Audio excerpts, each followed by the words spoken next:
ঘুম থেকে ওঠার পর ১ কাপ চা না খেলে নয়। আলহামদুলিল্লাহ, চাটা খাওয়ার পর দিনটা মনে হয় ভীষণ ভালো যায়। যেহেতু আমার হাসব্যান্ড কর্মজীবী, সো আমাকে অনেক আর্লি ঘুম থেকে উঠতে হয়, উঠে নাস্তা রেডি করতে হয় সবার জন্য। অফিসে যাওয়ার জন্য একটা টাইম নির্ধারণ করা থাকে, সো আমাকে ওই টাইমের ভিতরেই সবকিছু শেষ করতে হয়। সকালের টাইমটাতে একটু তাড়াহুড়োর ভিতরেই সবকিছু শেষ করতে হয়। আর এখানে আমি দুধ চা বসিয়ে দিচ্ছিলাম, কারণ আমার দুধ চা ভীষণ পছন্দ।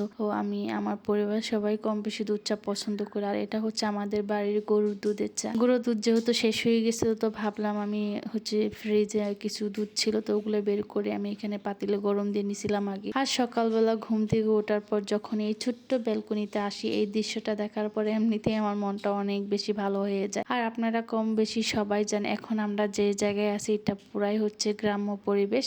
তো এইখানে গ্রামই বলতে পারেন এটা। এখানে শহরের ওরকম কোনো কিছুই নাই, একদম গ্রাম্য পরিবেশ। আর এখানে বাসা ভাড়াও আলহামদুলিল্লাহ অনেকটা কম। সো আমাদের পাশেই একটা পেঁপে গাছ ছিল, আমাদের জানলা দিয়ে দেখা যায়, রুম থেকে দেখে। এই গাছে হয়তো একটা পেঁপে পাকছিল, তো পাখিটা কত মজা করে খাচ্ছিল। তো আমি ভাবলাম এই সুন্দর মুহূর্তটা ক্যাপচার করে নিই।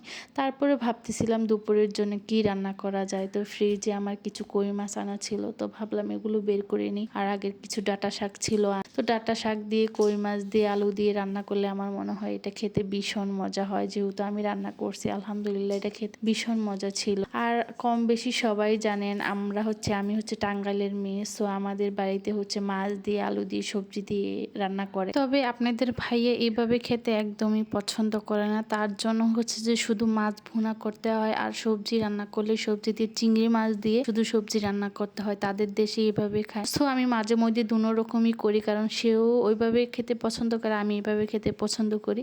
সো আমার যেভাবে খেতে পছন্দ হয় আমি এইভাবে রান্না করে খাই, আর তার যেভাবে পছন্দ তার জন্য ওইভাবেই রান্না করি।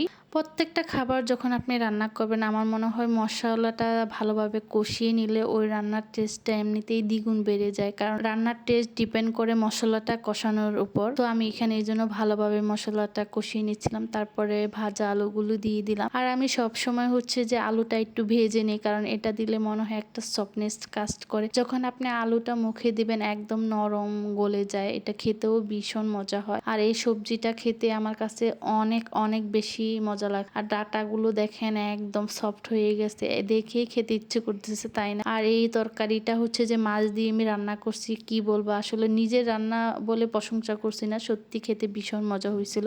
আপনাদের কাছে ভিডিওটা কেমন লাগলো অবশ্যই সুন্দর একটা ছোট্ট কমেন্ট করে আপনার সুন্দর মতামতটি জানাতে পারেন। নেক্সট টাইম হতে পারে আপনার এই মতামত দিয়ে আমি আরেকটা সুন্দর ভিডিও করার অনুপ্রেরণা পাবো। সবাই ভালো থাকবেন, আল্লাহ হাফেজ।